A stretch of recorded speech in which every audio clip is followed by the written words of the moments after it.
Assalamualaikum warahmatullahi wabarakatuh. Berjumpa kembali di channel ini. Salam sejahtera untuk kita semua, terkhusus Bapak Ibu tenaga honorer di mana saja berada. Berikut akan saya sampaikan kriteria honorer yang wajib diangkat menjadi PNS saat rancangan perubahan Undang-Undang ASN disahkan. Namun sebelumnya, kepada Bapak dan Ibu yang baru bergabung di channel ini, saya mengundang Bapak Ibu sekalian untuk menjadi sahabat profesi guru dengan cara subscribe dan aktifkan loncengnya untuk mendapatkan informasi terbaru dari channel ini. Seperti yang Bapak Ibu ketahui bahwa rancangan perubahan Undang-Undang ASN sudah masuk prolegnas di tahun 2023 ini Bapak Ibu sekalian, sehingga ini harus sudah disahkan ya paling tidak di semester 1 tahun 2023. Oleh karena itu kemungkinannya nanti akan diberlakukan bertepatan dengan seleksi penerimaan CPNS tahun 2023, karena menurut informasi dari Kemenpan di 2023 nanti akan ada penerimaan CPNS yang biasanya ini dilakukan ujiannya atau pengangkatannya itu adalah di akhir tahun. Dikutip dari Kompas, pemerintah sudah merencanakan akan merekrut calon pegawai negeri sipil. Asisten Deputi Perencanaan Jabatan Perencanaan dan Pengadaan Sumber Daya Manusia Kemenpan RB, Pak Abbas Subagja mengatakan rekrutmen CPNS akan dibuka tahun depan ya. Menurut beliau, perekrutan CPNS 2023 dilakukan karena ada gap untuk sistem karir. Juga masih dibutuhkan jabatan yang harus diisi oleh PNS. Lebih lanjut, beliau menjelaskan mengenai pendataan non-ASN yang telah terlaksana bukan untuk pengangkatan menjadi ASN. Hal itu berbeda dengan pengadaan pendataan pada 2005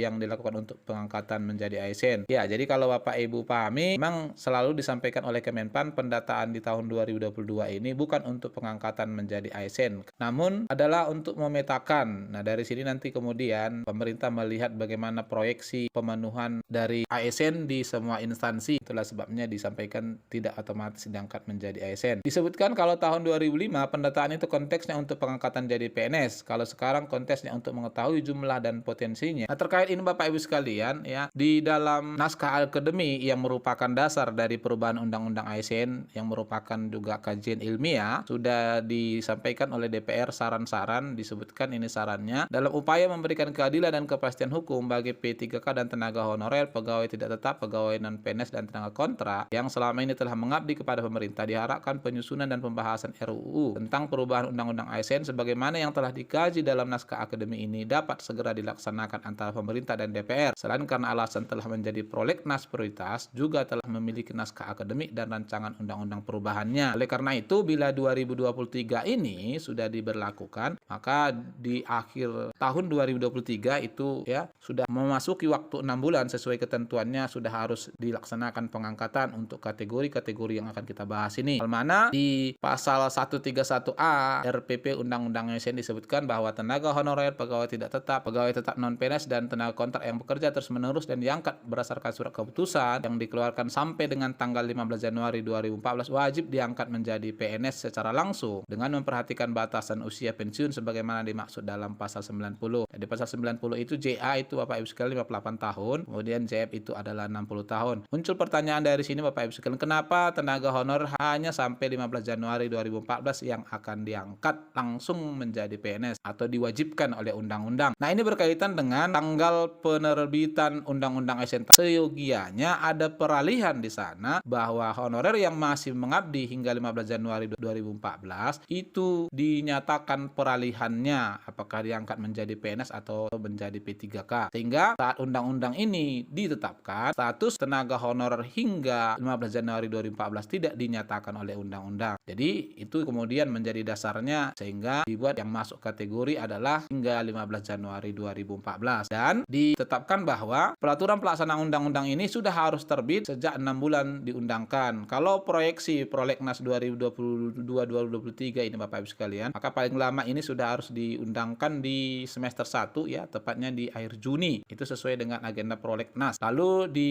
pasal 135A dijelaskan di sini pengangkatan tenaga honor pegawai tidak tetap menjadi PNS sebagaimana maksud dalam pasal 131 ayat 1 dimulai 6 bulan dan paling lama 3 tahun setelah undang-undang ini diundangkan. Inilah batasan waktunya. Pada saat undang-undang ini mulai berlaku, pemerintah tidak diperbolehkan melakukan pengadaan tenaga honorer, pegawai tetap non-PNS dan tenaga kontrak. Jadi ini alasan kenapa kemudian ya ini data-data tenaga honorer harus semua diproyeksikan untuk dievaluasi yang nantinya jabatannya dibutuhkan oleh instansi. Ini akan ditetapkan 2 kategori. Satu kategori bisa menjadi PNS, kemudian kategori lain menjadi P3K tergantung nanti kebijakan yang diambil oleh pemerintah pemerintah tentunya. Namun yang masuk kategori yang kita bahas di sini, TMT hingga 15 Januari 2014 itu diwajibkan menjadi PNS. Nah, yang berikut kita akan bahas kriteria tenaga honorer yang masuk dan diwajibkan menjadi PNS saat undang-undang ini diberlakukan. Itu dijelaskan di rancangan penjelasan atas Undang-Undang Republik Indonesia terkait perubahan Undang-Undang Nomor 5 Tahun 2014. Hal mana di halaman 15 ini dibuat penjelasannya Bapak Ibu sekalian. Yang dimaksud dengan tenaga honorer yang tadi TMT-nya hingga 15 Januari 2014. A. Kategori 1. Tenaga honorer yang penghasilannya dibiayai dari anggaran pendapatan dan belanja negara dan atau anggaran pendapatan belanja daerah dengan kriteria diangkat oleh pejabat yang berwenang bekerja di instansi pemerintah, masa kerja paling sedikit 1 tahun pada tanggal 31 Desember 2005 dan sampai saat ini masih bekerja secara terus-menerus, berusia paling rendah 19 tahun dan tidak boleh lebih dari 46 tahun, itu tepatnya di 1 Januari 2006. Secara umum kategori 1 sudah banyak diangkat menjadi PNS dan P3K. Oleh karena itu, dengan adanya ini, Bapak Ibu sekalian, seperti yang saya sampaikan di awal tadi, seyogianya ada peralihan yang belum diangkat menjadi PNS di tahun 2014 setelah Undang-Undang ASN 2014 disahkan, itu harusnya dinyatakan atau dibuat ketentuannya. Oleh karena itu, khusus ini untuk Bapak Ibu kategori 1 yang mungkin masuk P3K, kalau nanti undang-undang ini disahkan, ada proyeksinya Bapak Ibu akan dialihkan menjadi PNS sesuai dengan amanat undang-undang ini. Lalu yang kedua adalah kategori 2. Tenaga honorer yang penghasilannya dibiayai bukan dari anggaran pendapatan dan belanja negara atau dari anggaran pendapatan dan belanja daerah dengan kriteria diangkat oleh pejabat yang berwenang bekerja di instansi pemerintah, masa kerja paling sedikit 1 tahun pada tanggal 31 Desember 2005 dan sampai saat ini masih bekerja secara terus-menerus. Kemudian berusia paling rendah 19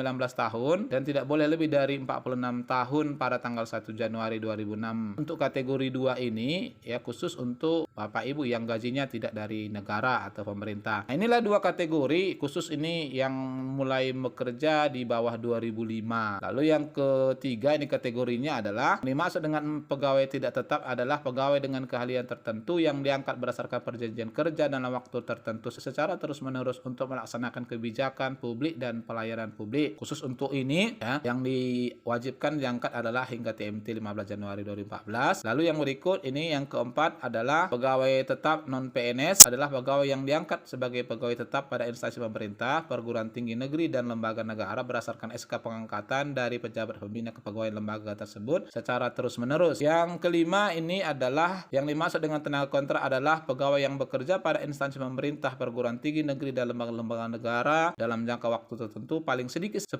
bulan dalam 1 kali masa kontrak dengan perjanjian kerja yang sifat dan jenis pekerjaannya secara terus-menerus dan bersifat wajib atau kebutuhan dasar pelayanan publik dengan sumber anggaran dibiayai oleh APBN dan APBD. Jadi inilah kriteria-kriteria Bapak Ibu sekalian yang diwajibkan oleh undang-undang bila nanti rancangan perubahan undang-undang ASN ini disahkan diangkat menjadi PNS. Frase yang dimaksud dengan terus-menerus dijelaskan sini adalah seseorang yang bekerja dengan akumulasi waktu kerja paling sedikit selama 3 tahun. Nah, jadi kalau kita lihat sebenarnya persiapan dari rancangan perubahan undang-undang ini adalah untuk peralihan dari undang-undang ASN menjadi perubahan undang-undang ASN baru, mana di sana tenaga honorer tidak dinyatakan atau tidak dimuat dalam bentuk peralihan ya, sehingga sejak ditetapkan undang-undang itu status honorer dari kelima kategori ini tidak jelas. Nah, jadi dengan demikian Bapak Ibu sekalian, maka kalau undang-undang ini nanti disahkan, maka Bapak Ibu yang TMT-nya di bawah 15 Januari 2014 atau tepatnya saat diterbitkannya undang-undang ASN itu diwajibkan diangkat menjadi PNS. Kemudian yang TMT di atas 2014 ini bergantung kepada evaluasi dan jabatan Bapak Ibu sekalian, bisa saja diangkat menjadi P3K atau bisa juga menjadi PNS tergantung dari kebutuhan jabatan. Mana kalau kita lihat sebenarnya untuk pekerjaan yang sifatnya terus-menerus ya, ini juga dibahas oleh DPR pada saat rapat sebelumnya, itu teogianya adalah diangkat menjadi PNS dan yang sifatnya hanya untuk waktu tertentu itu teogianya diangkat menjadi P3K. Namun dengan adanya rancangan perubahan undang-undang ini tentu ada jaminan bagi Bapak Ibu yang TMT-nya di bawah 15 Januari dan dengan adanya pendataan tenaga non ASN di 2022 ini juga ada jaminan kepada Bapak Ibu ya, minimalnya diangkat menjadi P3K. Namun evaluasinya adalah tergantung kebutuhan dari masing-masing daerah atau jabatan itu sendiri. Nah, barangkali ini informasi yang bisa sampaikan, semoga bermanfaat. Wassalamualaikum warahmatullahi wabarakatuh.